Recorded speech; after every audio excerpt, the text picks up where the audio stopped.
This is like Blair Witch Project times 2.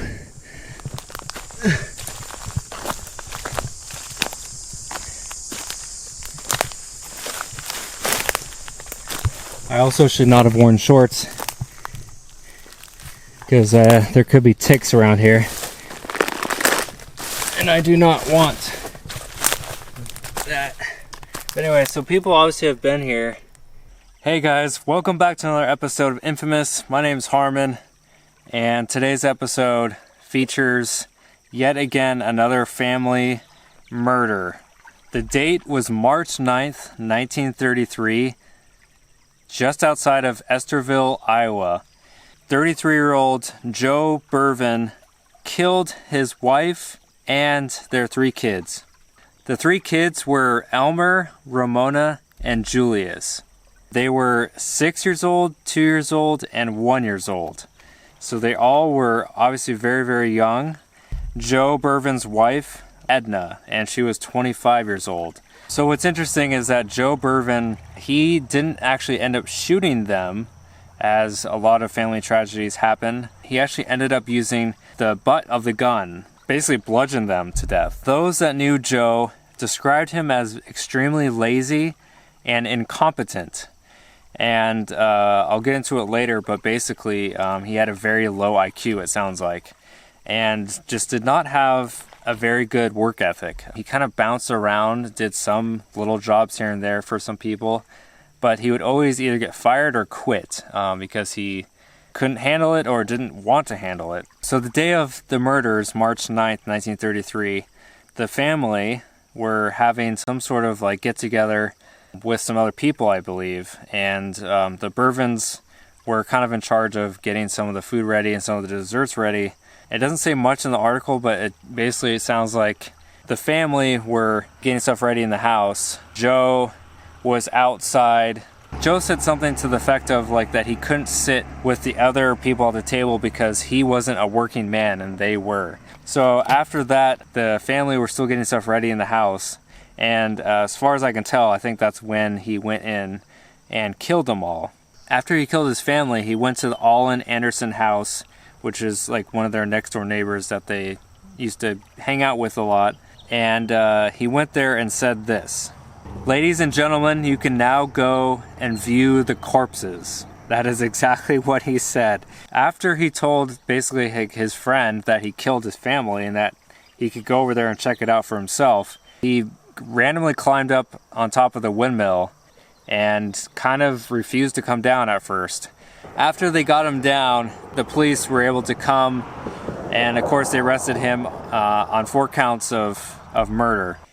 So the only kind of indication on why he decided to kill his family was he said that he contacted some spiritual contacts from another world, and they told him to kill his family. Again, there's a lot of weird things in his mind. Sounds like he definitely had some sort of mental illness or something. It says his IQ was like 60 or 65.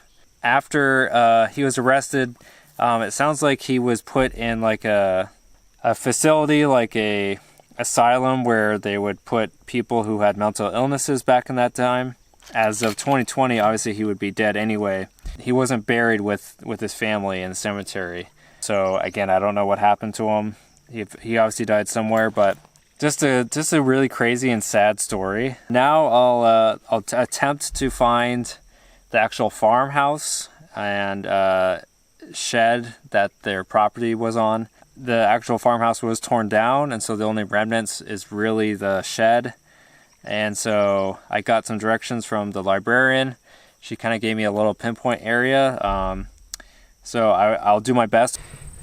I don't know about you guys, but whenever I investigate or see cases where one of the family members kills their children or their spouse, it just really makes me upset because I'm single, okay, and I'm 31 years old, and whenever I hear that like a husband or wife or something killed their spouse or their children, I'm like, I would love to have what they had, and yet they threw it all away for most of the time for almost nothing. And in this case, it basically was for nothing. There was no reason. All right, so I talked to a librarian in town in Estherville, and she was saying that her great aunt was the one that found the bodies of Edna and the 3 children dead in the house. And so she said that she's basically kind of related to the family. Even though I didn't find the concrete cellar or shed or whatever that was left, I think I still found the actual area where the house was. I don't know if the shed is still farther in the woods. I've hiked a little bit into the woods, but anyway, I still think that this is the area where the house was, because I hiked into the woods a little bit, and there's like 4 wood, like kind of small pillars where it looks like a old boundary of a home would be, like a land boundary. And so just that's the only thing I've seen in the woods so far that kind of designates something. Anyway, so I'll show you the lake in a second, but this is basically where you can obviously tell it was some sort of road or driveway,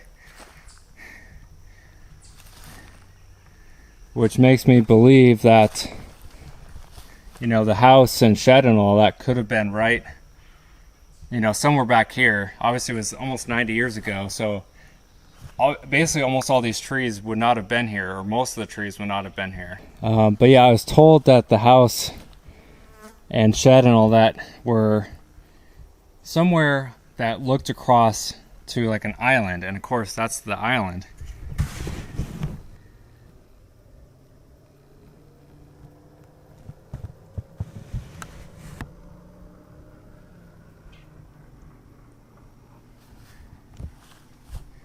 So again, that's why I'm pretty sure, 95% sure, that this was the driveway and property. If only I could have found the actual concrete shed, that would have confirmed my opinion or suspicion. Yeah, anyway guys, it's just weird to think that, you know, 87 years ago, Joe Berven, 33 years old, bludgeoned his wife Edna and their 3 children to death. It's just crazy. And I'm basically standing where it all happened.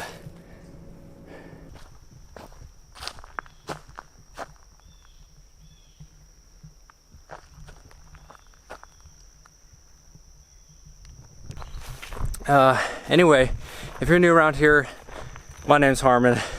I go on adventures like this every week where I explore different infamous crimes, infamous events. Sometimes I travel through the woods trying to find sad things, and sometimes I get lost places. But anyway, if you enjoy that kind of content, hit the subscribe button, hit the little bell next to it. That way you get notified of every video I put out. And until next time, I really appreciate you all that watch. You mean a lot to me. I'll see you guys on the next infamous case. Have a good one. All right, peace. See you later.